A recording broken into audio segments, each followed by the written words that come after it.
स्वागत है आपका न्यूज 18 जम्मू कश्मीर लद्दाख हिमाचल में। मैं हूं विशाल और आप देख रहे हैं न्यूज एट 9। शारदीय नवरात्र की शुरुआत आज से हो गई है और पहले दिन मां शैलपुत्री की पूजा की जा रही है। सुबह से ही माता के मंदिरों और शक्तिपीठों में बड़ी संख्या में श्रद्धालु दर्शन के लिए और पूजा पाठ के लिए पहुंच रहे हैं। शैलपुत्री हिमालय की पुत्री हैं और इसी वजह से मां के इस स्वरूप को शैलपुत्री कहा जाता है। मान्यता है कि इनकी आराधना से सभी को मनोवांछित फल प्राप्त होते हैं।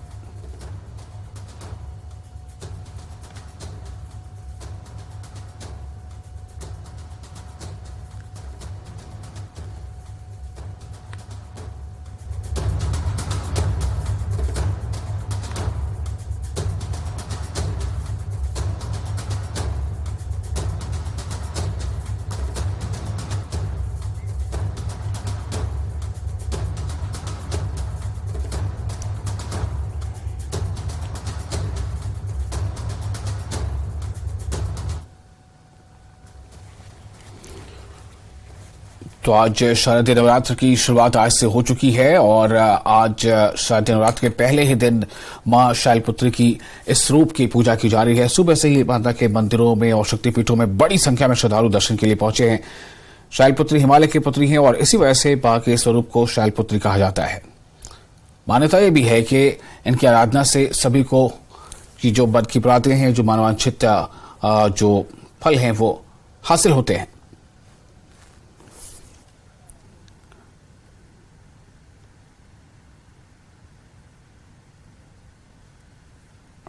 नहीं करूंगा।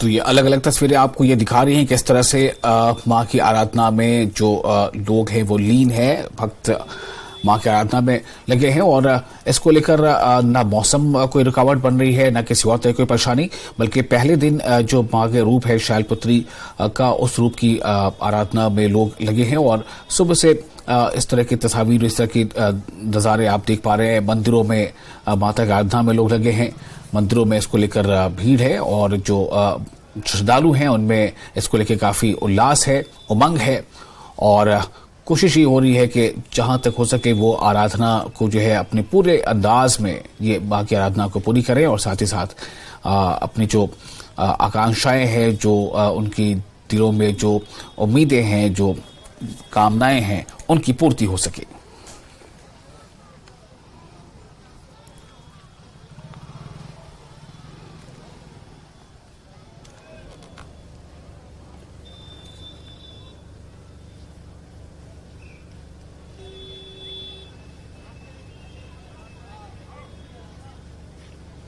और हमारे साथ हमारे रिपोर्टर करणदीप जुड़ चुके हैं ज्यादा और ताजा जानकारी के साथ। करणदीप, इस वक्त आप कहां पर मौजूद हैं और हमें बताएं कि आज ये सुबह का नजारा है, आज पहले दिन, शारदीय नवरात्र के पहले दिन, किस तरह का नजारा आप देख पा रहे हैं?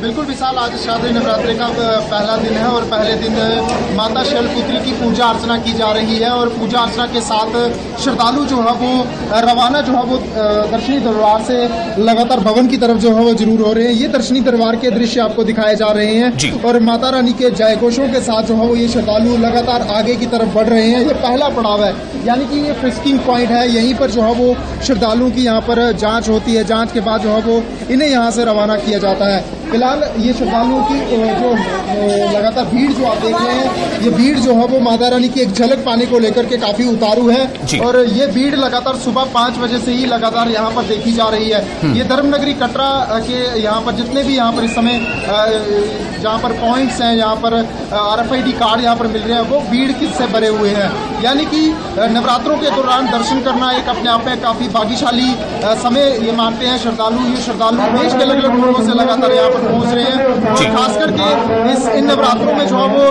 खासी सुविधाएं जो है वो मुहैया करवाई गई है श्री माता वैष्णो देवी जी श्राइन बोर्ड प्रशासन की तरफ से। खासतौर पर यहाँ पर देखा जाए स्काई वॉक की सुविधा जो है वो आज से ही शुरू हुई है और ये सुविधा लगातार निरंतर चलती रहेगी। इसके अलावा जो है वो कई और सुविधाएं शामिल है, जिसमें RFID कार्ड जो पिछले नवरात्रों में जो है वो जरूर चल रहा था, काफी लाभदायक साबित हुआ था। और इसके अलावा यहाँ पर फूलों की सजावट जरूर की गई है और डिजिटल लॉकर एवं वर्चुअल जो दर्शन है वो तक की सुविधा यहाँ पर इस समय उपलब्ध हो रही है। और फिलहाल इस समय विशाल में दर्शनी दरबार पर ही मौजूद हूँ और दर्शनी दरबार पर लगातार भीड़ जो है वो लगातार उमड़ रही है। ये श्रद्धालु जो है वो चाहते हैं कि नवरात्रों के दौरान ही इनको दर्शन करने का एक अवसर जो है वो प्राप्त हो। सुरक्षा कड़ी कर दी गई है, चाक चौबंद रखी गई है ताकि कोई भी ऐसी अप्रिय घटना जो है वो ना घटित हो। और खासा ध्यान जो है वो ये रखा जा रहा है कि भीड़ जो है वो एक जगह पर ज्यादा इकट्ठा ना हो, ताकि किसी भी श्रद्धालु को दर्शनों के दौरान किसी भी चीज को लेकर के जो है वो दिक्कत ना आए। जी विशाल जी। तो ये जो यहाँ पर आप हम देख पा रहे हैं, हम लोग जो भीड़ है श्रद्धालुओं की, क्या ये सब स्थानीय लोग ही हैं या फिर इसमें दूसरे राज्यों से भी लोग पहुंचे हैं? बिल्कुल विशाल, ये श्रद्धालु जितने भी यहाँ पर पहुंच रहे हैं ये यहाँ के लोकल्स भी शामिल हैं। अधिकतम यहाँ पर जो है वो श्रद्धालु जो लाइनों में लगे हुए हैं, ये श्रद्धालु जो है वो देश के अलग अलग कोनों से यहाँ पर जरूर पहुंचे हुए हैं। विदेशी यहाँ पर जो श्रद्धालु हैं वो भी यहाँ पर जरूर पहुंचे हुए हैं, जो कि यहाँ पर खासतौर पर नवरात्रों में ही जो है वो दर्शन करने का एक अपने आप में काफ़ी एक सुनहरा अवसर मानते हैं। और ये श्रद्धालु जो है वो देश के अलग अलग कोनों से आए हुए हैं, जम्मू कश्मीर से भी यहाँ पर पहुँचे हुए हैं। और तमाम जो श्रद्धालु नवरात्रों के दौरान दर्शन करने का एक महत्व समझते हैं, उन्हें जो है वो जरूर कहीं ना कहीं सफलता यहाँ पर दर्शन करने को लेकर के जरूर मिल रही है। विशाल जी, तो करणदीप, ये जो यहाँ पर लोगों का एक जमावड़ा है श्रद्धालुओं को का इस जाहिर है कि एक बड़ी संख्या में श्रद्धालु यहाँ पहुंचते हैं इस खास मौके पर, तो ऐसे में इस संख्या को, इस तादाद को या यूं कह लें कि इस भीड़ को नियंत्रित करने के लिए क्या कुछ उपाय किए गए हैं? बिल्कुल विशाल, ये जो आपने महत्वपूर्ण सवाल पूछा है, क्योंकि यहाँ पर हमेशा देखा जाता है कि भीड़ काफ़ी जो है वो खतरनाक साबित हो जाती है। चैलेंज रहता है प्रशासनिक अधिकारियों के लिए, सुरक्षा एजेंसीज के लिए। लेकिन इस समय जो है वो काफ़ी अत्याधुनिक जो चीज़ें हैं उनसे जो है वो यहाँ पर जो है वो सहारा लिया जा रहा है, मदद ली जा रही है। CCTV कैमराज और खासतौर पर यहाँ पर RFID कार्ड जो रेडियो फ्रिक्वेंसी कार्ड है वो काफ़ी ज़्यादा लाभदायक प्रशासनिक अधिकारियों के लिए इस समय बने हुए हैं, क्योंकि ये जरूर चयनित करते हैं कि आप कितनी भीड़ के अंदर जो है वो समय मौजूद है। भीड़ को नियंत्रण करना ही एक सबसे बड़ा चैलेंज जो है वो सुरक्षा एजेंसीज और प्रशासनिक अधिकारियों के लिए जरूर बना हुआ है। और फिलहाल सभी श्रद्धालुओं को जो है वो भीड़ के मुताबिक ही जो है वो ऊपर की तरफ छोड़ा जाता है, यानी कि 40-45 हज़ार से अधिक श्रद्धालुओं को जो है ऊपर भवन में रुकने की अनुमति नहीं है। फिलहाल अभी स्काई वॉक जो बनाया गया है उससे भी कहीं ना कहीं भीड़ को नियंत्रण किया जा सकता है, भीड़ जो है वो एक जगह पर इकट्ठी ना हो। इन्हीं चीज़ों के ऊपर जो है वो खासा प्रशासन जो है वो नजर बनाए रखा हुआ है, कंट्रोल रूम बनाए गए हैं। कहीं भी अगर दिक्कत आती है तो उस श्रद्धालु को तुरंत सुविधा पहुंचाने की जो है वो श्री माता वैष्णो देवी श्राइन बोर्ड प्रशासनिक अधिकारी कोशिश जरूर करते हैं। जी विशाल जी, तो ये जो सिलसिला आज शुरू हुआ है, जाहिर है कि नवरात्र का अभी एक समय अभी और लंबा है, तो क्या हर दिन इसी तरह की जो श्रद्धालुओं की भीड़ और उमंग देखने को मिलेगी करणदीप? बिल्कुल विशाल, 9 दिन 9 रूपों की लगातार पूजा अर्चना यहाँ पर की जाएगी। और भवन में जो है वो अलग अलग जो प्रसिद्ध कलाकार हैं, पूरे देश के प्रसिद्ध कलाकार यहाँ पर जो है वो अपनी भेंटें यहाँ पर जरूर गाएंगे, अपनी कलाकारी का यहाँ पर जरूर जहाँ पर नमूना दिखाएंगे। भेंट गा कर के जो श्रद्धालु उन्हें टीवी चैनल्स पर देख रहे होंगे या उन्हें जो उस दरबार में आरती में शामिल होंगे वो उनका माता रानी के गुणगान को जरूर जो है वो उनके मुख से सुन पाएंगे। ये एक हर नवरात्रों में जो है वो ऐसा सिलसिला यहाँ पर किया जाता है। और इसके अलावा यहाँ पर झांकियाँ जो है वो संध्या के समय निकाली जाएंगी, अलग अलग रूपों में जो है वो यहाँ पर माता के रूपों को दर्शाया जाएगा। और कटरा के जो होटलियर हैं वो भी कहीं ना कहीं इस नवरात्रा फेस्टिवल को लेकर के काफ़ी जो है वो उत्सुक होते हैं, क्योंकि उनका सीजनली ये काम होता है। और इस समय जो है वो लाखों की तादाद में श्रद्धालु पहुंचने की कटरा में उम्मीद जरूर जताई जा रही है। विशाल जी करणदीप, ये जो अभी सुबह का नजारा है, जाहिर है कि सुबह से ही लोग काफी तादाद में आए, जो श्रद्धालु पहुंचने लगे ताकि पहले उन्हें स्थान मिल जाए, वो दर्शन कर सके। लेकिन ये जो दर्शन का ये क्या ऐसी कोई समय सीमा है? आज दिन में कितने बजे तक ये दर्शन होगा? उसके बाद क्या क्या दूसरे और तरह के कार्यक्रम होंगे? बिल्कुल विशाल बताएं कि यहाँ पर जो श्रद्धालु हैं, इन श्रद्धालुओं को लगातार अवसर एक माता वैष्णो देवी जी के दर्शन करने को मिल रहा है और इनको जो है वो ये अवसर लगातार बरकरार रहे, यही एक कोशिश रहेगी। और फिलहाल ये जो श्रद्धालु हैं, ये श्रद्धालु लगातार चाहते हैं कि इनको समय पर दर्शन हो जाए। अगर ज्यादा भीड़ यहाँ पर इकट्ठा होती है तो जो है वो 40,000 से 45,000 के बीच ही श्रद्धालुओं को अनुमति जो है वो RFID कार्ड के मुताबिक भवन में दी जाएगी। और इसके अलावा उनको जो है वो कटरा में रुकने की यहाँ पर अनुमति जरूर है। और इसके अलावा अगर बात करें यहाँ पर और कितने फेस्टिवल्स होते हैं, यहाँ पर सिंगिंग कॉम्पिटिशन्स होते हैं, यहाँ पर हास्य व्यंग जैसे यहाँ पर कार्यक्रम यहाँ पर संध्या के समय रचित होते हैं। और इसके अलावा यहाँ पर रामलीला का भी यहाँ पर आयोजन किया गया होता है, जिसे देखने के लिए श्रद्धालु जो काफी उत्सुक होते हैं। विशाल जी, करणदीप बहुत शुक्रिया आपका तमाम जानकारी के लिए। तो करणदीप ने हमें बताया कि वहां पर जो श्रद्धालु हैं उनकी न सिर्फ ये कि काफी बड़ी संख्या में श्रद्धालु पहुंच रहे हैं, बल्कि एक आस्था और उल्लास का यो कहा जा सकता है कि एक जोरदार जो है वहां संगम देखने को मिल रहा है और काफी नियंत्रित तरीके से श्रद्धालु पहुंच रहे हैं और माता के दर्शन कर पा रहे हैं।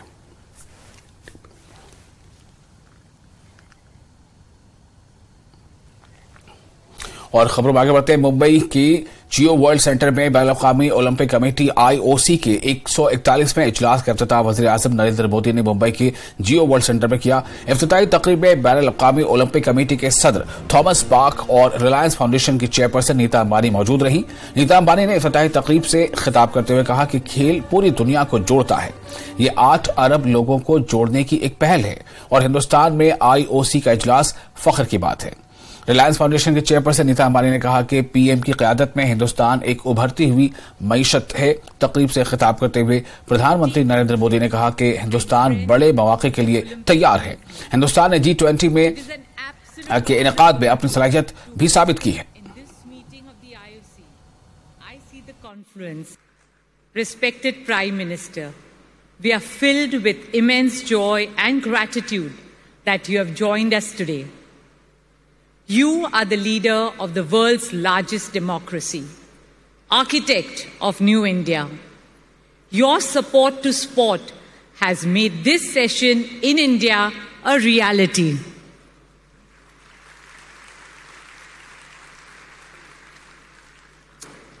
IOC President Mr. Thomas Bach, members and delegates of the IOC from over 80 countries, and friends of the Olympic movement. It is an absolute honor for us to host this historic IOC session in India after 40 years.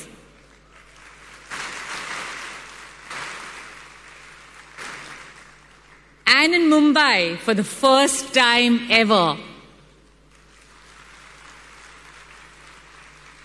Amchi Mumbai, our Mumbai, welcomes all of you. In our culture, we say, Atiti Devo Bhava.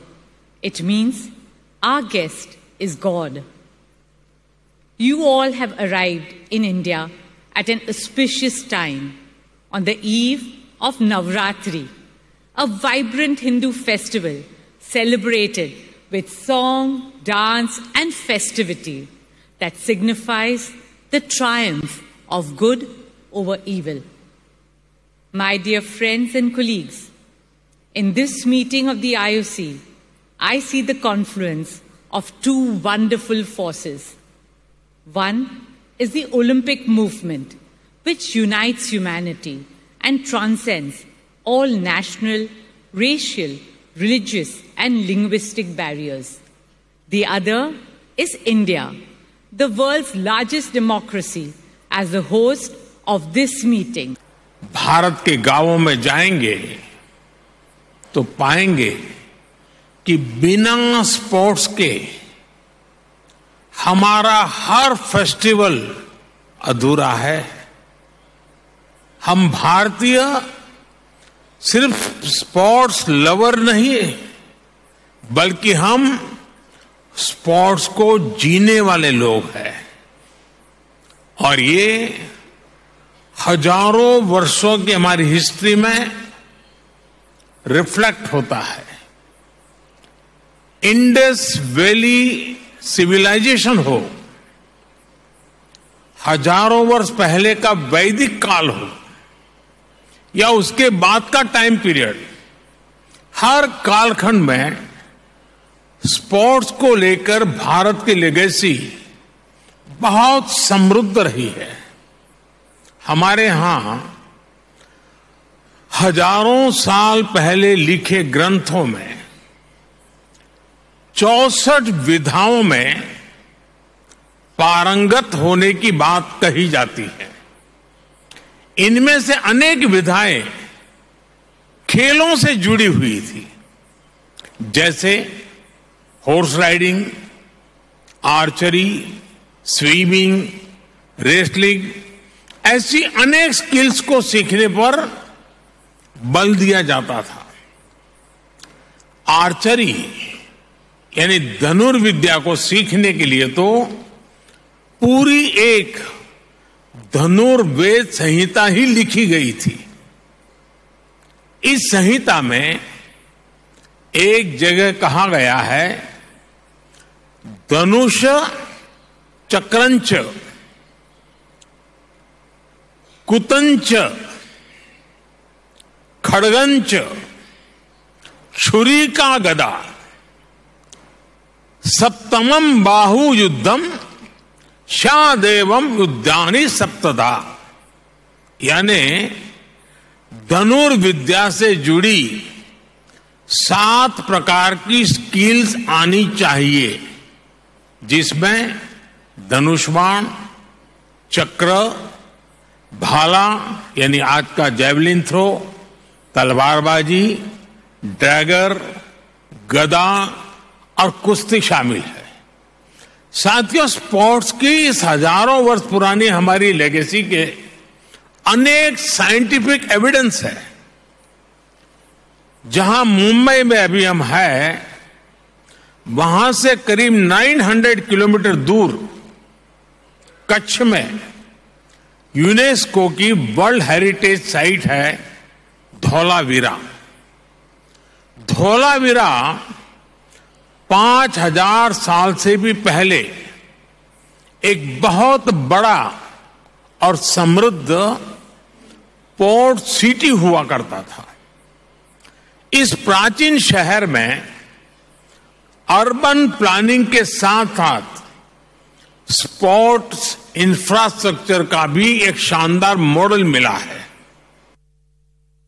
और खबरों में आगे बढ़ते, लद्दाख के governor doctor B D Mishra ने pashmina kit paint पर मुश्तमिल गाड़ियों को हरी झंडी दिखाकर रवाना किया। डॉक्टर बी डी मिश्रा ने चांगथांग इलाके में खुसूसी तरक्याती पैकेज के तहत इनकी तकसीम के लिए एनिमल हस्बेंड्री के डायरेक्टर के दफ्तर से रवाना किया। इसे secretary animal husbandry Ravindra Kumar और director animal husbandry doctor Mohammad Iqbal ने लेफ्टिनेंट गवर्नर को बताया कि चांगथांग इलाके में मुस्तकीन में किडिंग पेन तकसीम किए जाएंगे ताकि मौसम सरमा के महीनों में पश्मीना बकरियों के बच्चों की आबाद को कम किया जा सके।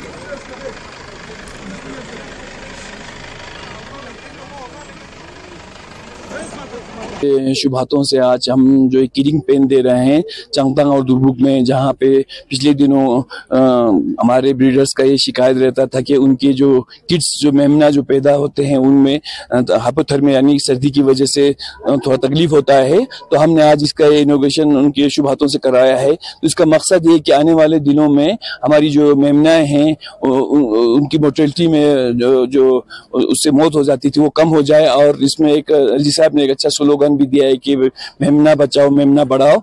जैसे कि आप सब भली बात ही जानते हैं कि पश्मीना का फ्यूचर यही मेमना है, तो इसको हम बड़े उसके साथ बनाया। यहाँ पे ऑनरेबल एलजी साहब के हाथों से जो ये जो कीट पेन खासकर ये चांगथांग के लिए हमने स्पेसिफिक इस साल हमने एक मॉडल तौर पे हमने एक शुरू किया है, क्योंकि खासकर जो विंटर में जो हमारा बहुत चैलेंजेस रहता है, खासकर जो बहुत स्नोफॉल्स होता है, उस टाइम हमारा बहुत क्राइसिस होता है। तो हम पिछले काफ़ी सालों से हम फीड वगैरह हम सब्सिडी के तौर पे हम प्रोवाइड करते हैं। जितने भी हमारा एनिमल हस्बेंड्री, शीप हस्बेंड्री के द्वारा बहुत कोशिश करते हैं हम किड्स को हम किस तरह से बचेंगे, खासकर इन चीज़ों को लेकर हमने फोकस किया गया है। और फिलहाल एक छोटा सा ब्रेक लेते हैं, ब्रेक के बाद खबरों का सिलसिला जारी रहेगा।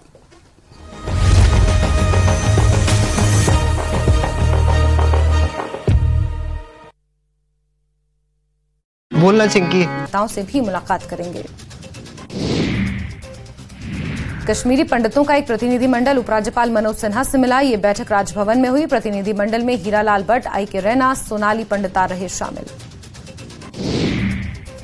अमृतसर में आतंकी मॉड्यूल का हुआ भांडाफोड़। लश्कर ए तौयबा के 2 आतंकवादी हुए गिरफ्तार। दोनों हैं जम्मू कश्मीर के निवासी।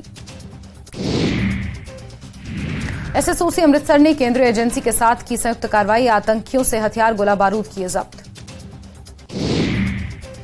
धर्मशाला के मैदान में आज नेट प्रैक्टिस कर रही हैं साउथ अफ्रीका और नीदरलैंड्स की टीमें। दोपहर 2 बजे से 5 बजे तक साउथ अफ्रीका की टीम, जबकि नीदरलैंड 6 बजे से लेकर 9 बजे तक करेगी प्रैक्टिस। पुंछ में सड़क निर्माण कार्य के कारण हो रहा भूस्खलन। भूस्खलन के कारण कब्रिस्तान को हुआ नुकसान। सूरनकोट के गांव चंडीमाड़ा के लोगों में रोष।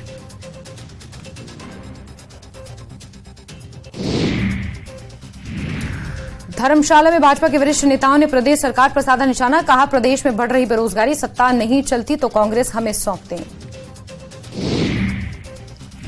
बीएल स्कूल शामती के विद्यार्थियों ने कल्पनाओं को मॉडल के रूप में किया प्रदर्शित। अभिभावकों ने इस मौके पर अध्यापकों की काफी सराहना की।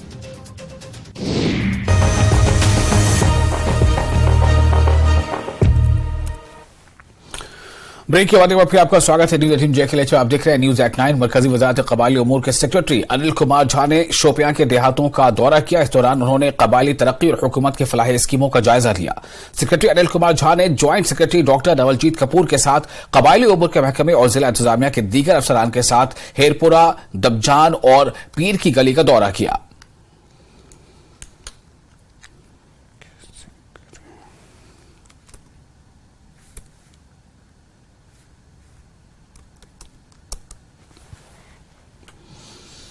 इजराइल में भारत का ऑपरेशन अजय जारी है और भारतीयों को लेकर चौथी फ्लाइट दिल्ली पहुंची। 197 लोगों को लेकर तीसरी फ्लाइट देर रात पहुंची है।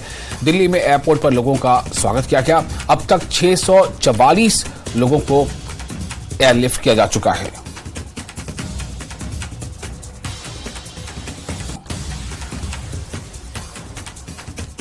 तो इजराइल से भारतीयों को वहां से सकुशल वापस लाने की लगातार ये जो कोशिशें हैं ये जारी हैं। इजराइल में भारत का ऑपरेशन अजय जारी है। भारतीयों को लेकर चौथी फ्लाइट दिल्ली पहुंची है। 197 लोगों को लेकर तीसरी फ्लाइट देर रात पहुंची। दिल्ली में एयरपोर्ट पर लोगों का हुआ स्वागत। अब तक 644, अब तक कुल 644 लोगों को किया जा चुका है एयरलिफ्ट।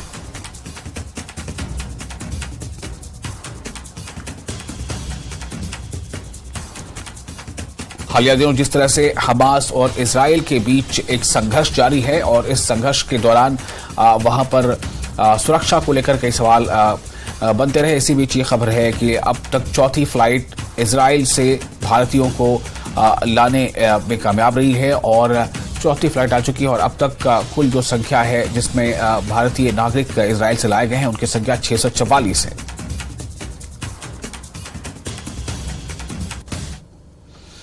सीआरपीएफ 117 बटालियन श्रीनगर ने government girls higher secondary institute Chhanapura Srinagar में सिविक एक्शन प्रोग्राम के तहत एक मेडिकल कैंप का इनेकाद किया और कैंप में मकामी लोगों की बड़ी तादाद ने शिरकत की और मुफ्त अद्वियात हासिल की। इन्होंने कहा कि इस किस्म के कैंप खासतौर पर गरीबों और जरूरतमंदों के लिए बहुत अहम है जो बाजार से अद्वियात खरीद नहीं सकते हैं।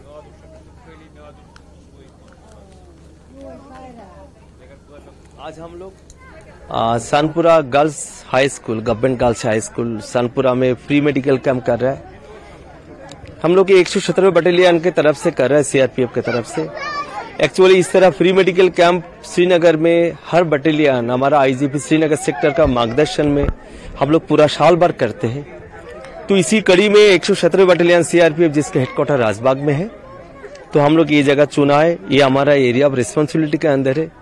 इस एरिया का पब्लिक का रिक्वायरमेंट डिमांड देखते हुए हम लोग इस जगह में हम लोग कैंपस कर रहा है, जहाँ पे आज हमारा 6 डॉक्टर पेशेंट को ट्रीटमेंट कर रहा है, जिसमें से 4 डॉक्टर आपको सीआरपीएफ का है, 2 doctor state government local PHC से हमें मिला है और अभी तक लगभग 300 पेशेंट इस कैंप का बेनिफिट उठाए। मेहनत यथ मज तो बेसिकली ऑफिसर कर मेहनत लूक ते योर तो बाकी असल पब्लिक तो गो खुश ये मज तो वन सुबह रात पे प्रोग्राम से लगमत तम ये तो ऑलमोस्ट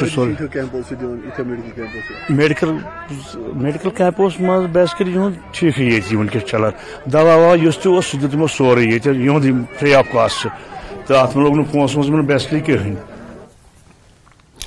और इसी के साथ इस बुलेटिन में फिलहाल इतना ही, लेकिन न्यूज 18 जो कि एलएच में लगातार बड़ी और अहम खबरों का सिलसिला जारी रहेगा।